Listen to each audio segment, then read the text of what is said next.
Yo, halo guys, sebelum gua lanjutin ke pembahasannya, gua nggak bosen-bosen ngingetin ke kalian dulu. Yuk dukung dulu channel ini dengan pencet tombol subscribe dan loncengnya di bawah ini agar kalian tidak ketinggalan update dari channel ini.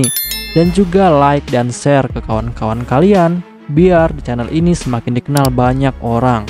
Pastinya dukungan dari kalian sangat gua butuhin untuk ngebuat gua terus semangat dan terus update ke depannya. Oke, kalau gitu kita langsung lanjut aja ke pembahasannya.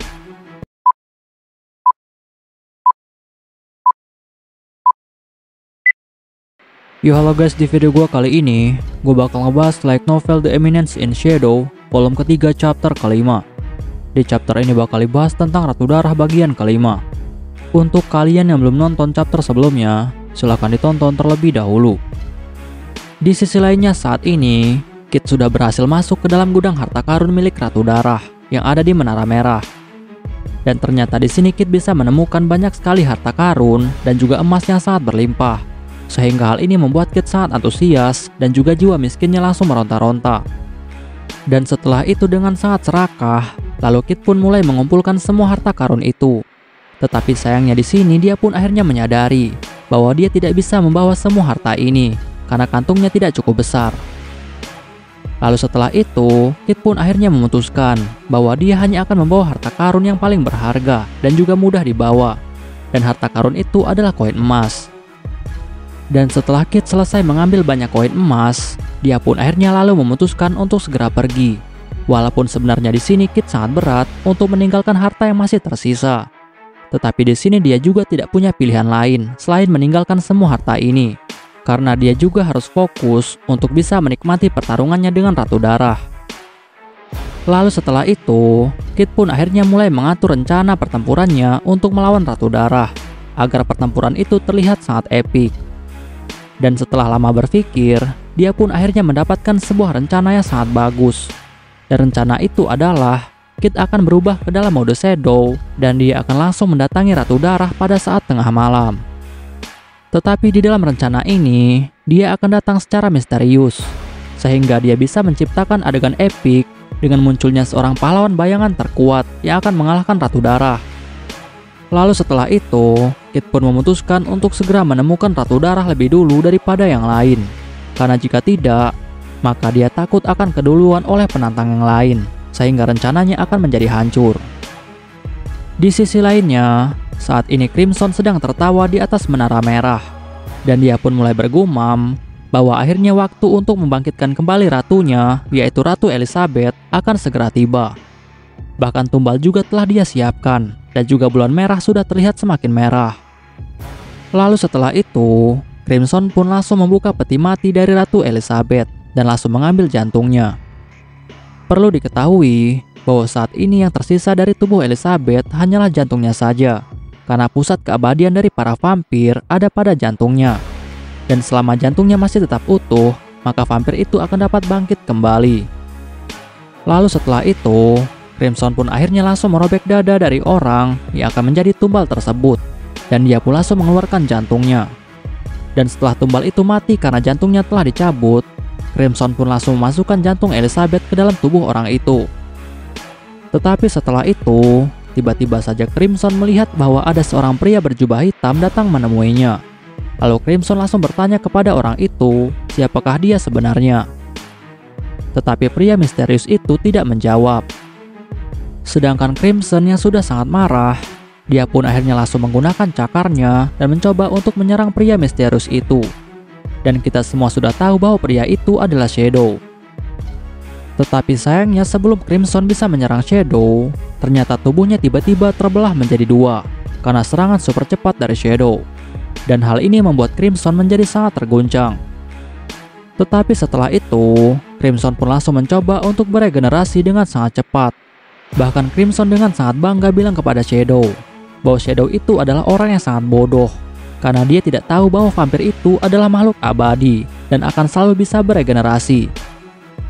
Tetapi ternyata setelah itu, Shadow pun akhirnya langsung menyerang Crimson dengan tebasan beruntun yang sangat cepat, bahkan tidak terhitung jumlahnya. Dan hal ini membuat Crimson menjadi sangat panik, karena dia tahu bahwa kemampuan regenerasi miliknya tidak akan sanggup menahan dampak dari serangan secepat ini. Dan dia juga sangat tahu jika ini terus terjadi, maka dia akan benar-benar mati dan jantungnya pasti akan hancur. Lalu setelah itu dengan sangat panik, Crimson pun lalu meminta Shadow untuk berhenti menyerang. Tetapi Shadow tidak peduli dengan hal itu. Bahkan dengan kecepatan yang sangat cepat, Shadow pun langsung menusuk jantung dari Crimson. Dan hal itu membuat Crimson langsung mati seketika. Lalu setelah itu, Shadow pun lalu melihat ada sebuah peti di hadapannya. Dan di sini Shadow berpikir jika peti itu pasti adalah tempat persembunyian dari Ratu Darah. Tetapi saat dia membuka peti itu, ternyata hal itu membuatnya sangat terkejut.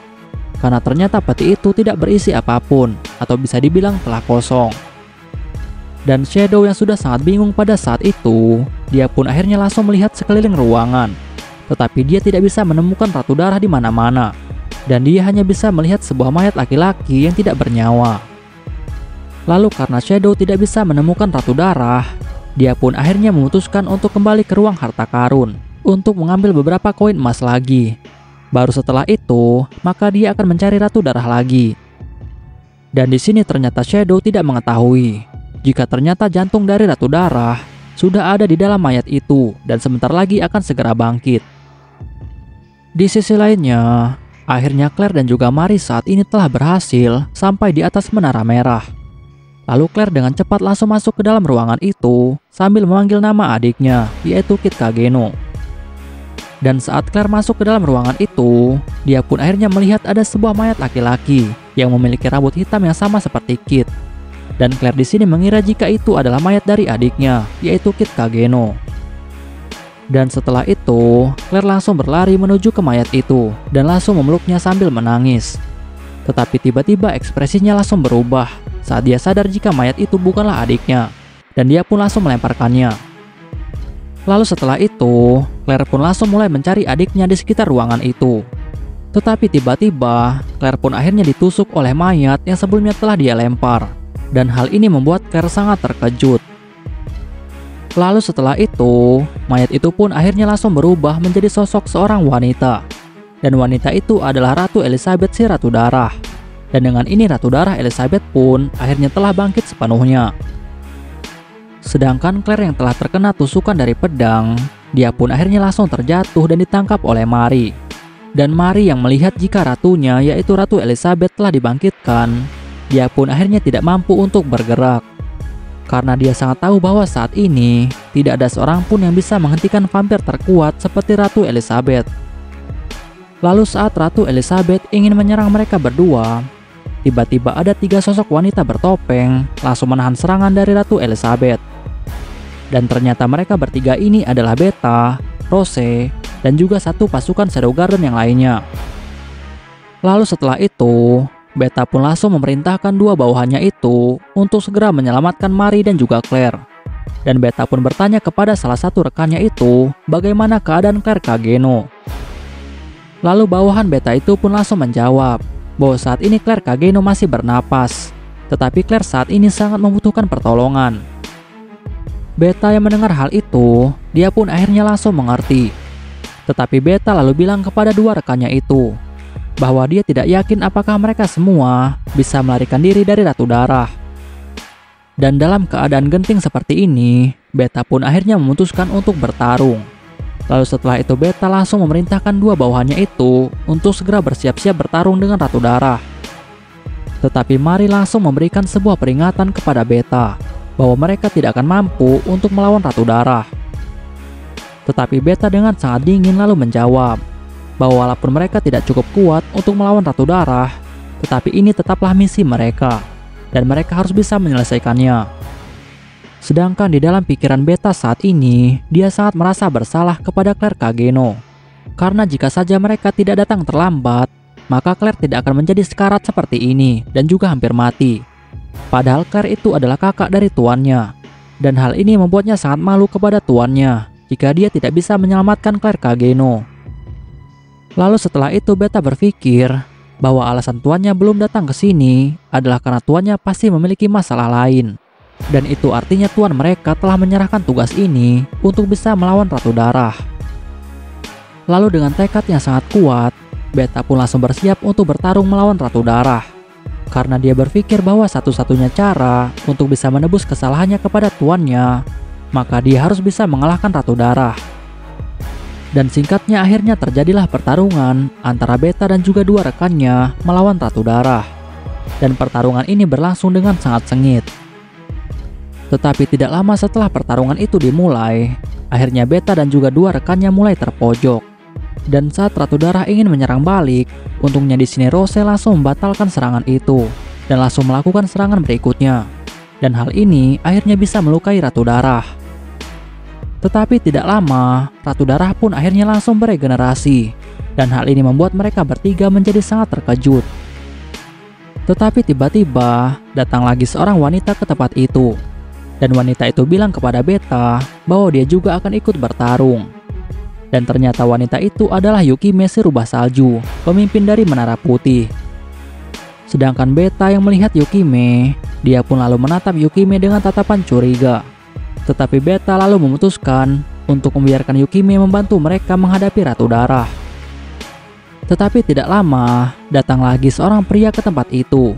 Dan ternyata orang itu adalah Juggernaut sang tirani, penguasa dari Menara Hitam. Dan Beta yang melihat hal ini, dia pun akhirnya menyadari jika saat ini ada 3 penguasa tertinggi dari kota tanpa hukum telah berkumpul. Dan mereka ini adalah Elizabeth si Ratu Darah, Yukime si rubah putih, dan juga Juggernaut sang tirani. Bahkan di sini Beta sangat menyadari jika kekuatan masing-masing dari mereka ini sangatlah kuat. Tetapi di sini Beta sangat bersyukur jika 2 orang kuat ini ternyata ada di pihaknya untuk bisa bertarung melawan Ratu Elizabeth. Lalu singkatnya terjadilah pertarungan yang sangat sengit di Menara Merah. Tetapi walaupun Ratu Darah hanya sendirian, ternyata dia mampu untuk menandingi kekuatan mereka semua. Bahkan tidak ada satu serangan pun dari mereka yang bisa melukai Ratu Darah. Lalu setelah itu, Ratu Elizabeth pun langsung mengeluarkan serangan balasan. Dan serangan itu adalah panah darah. Dan dalam sekejap mata, ribuan panah darah pun langsung menghujani semua orang yang ada di sana. Tetapi Beta yang telah menyadari serangan itu, dia pun tanpa ragu-ragu langsung melindungi Claire dan juga Mari dengan tubuhnya, agar mereka tidak terkena dampak dari serangan itu. Dan ternyata serangan itu berhasil mengenai pipi, tangan, dan juga paha dari Beta. Sedangkan Mari yang melihat Beta telah melindungi mereka berdua, dia pun lalu menjadi sangat bingung. Tetapi Beta lalu bilang kepada Mari bahwa dia tidak apa-apa, walaupun tubuhnya saat ini sudah banyak luka. Sedangkan untuk Rose Oriana, dia juga ternyata mengalami luka yang cukup ringan, tetapi tidak fatal. Tetapi untuk satu lagi anggota Shadow Garden, yaitu Agen 665, dia pun sedikit mengalami luka yang sangat serius, dan hal itu membuatnya tidak bisa bergerak. Bahkan Yukime dan juga Juggernaut, ternyata mereka berdua terkena dampak dari serangan ini, tetapi lukanya tidak serius. Lalu setelah itu, Yukime pun mulai bergumam bahwa selama ini dia tidak menyangka jika ternyata Ratu Elizabeth adalah Ratu Darah dari ras vampir. Tetapi Juggernaut yang mendengar hal ini, dia pun tidak mengetahui tentang hal ini. Lalu Juggernaut bertanya kepada Yukime, apa yang dimaksud oleh Yukime. Dan Yukime pun lalu memberitahu Juggernaut bahwa dulu ada sebuah legenda yang mengatakan tentang vampir yang telah berhasil menghancurkan 3 negara hanya dalam waktu 3 hari. Dan dia tidak menyangka jika vampir itu adalah Ratu Elizabeth, yaitu Ratu Darah. Juggernaut yang mendengar cerita itu, dia pun menjadi sangat terkejut. Lalu Beta di sini bilang kepada mereka semua bahwa dia akan menahan Ratu Darah sampai tuannya yaitu Tuan Shadow datang ke sini. Tetapi saat Beta ingin mulai menyerang Ratu Darah, tiba-tiba saja dia merasakan sakit di seluruh tubuhnya. Dan Beta tahu bahwa hal ini adalah gejala dari kerasukan. Dan ternyata serangan dari Ratu Darah itu telah memicu gejala kerasukan. Dan hal ini membuat Beta tidak bisa bergerak karena tubuhnya terasa lemah. Tetapi Ratu Elizabeth tidak tinggal diam, dan dia pun dengan sangat cepat langsung melesat menuju ke arah Mari dan juga Claire untuk segera menyerang mereka berdua.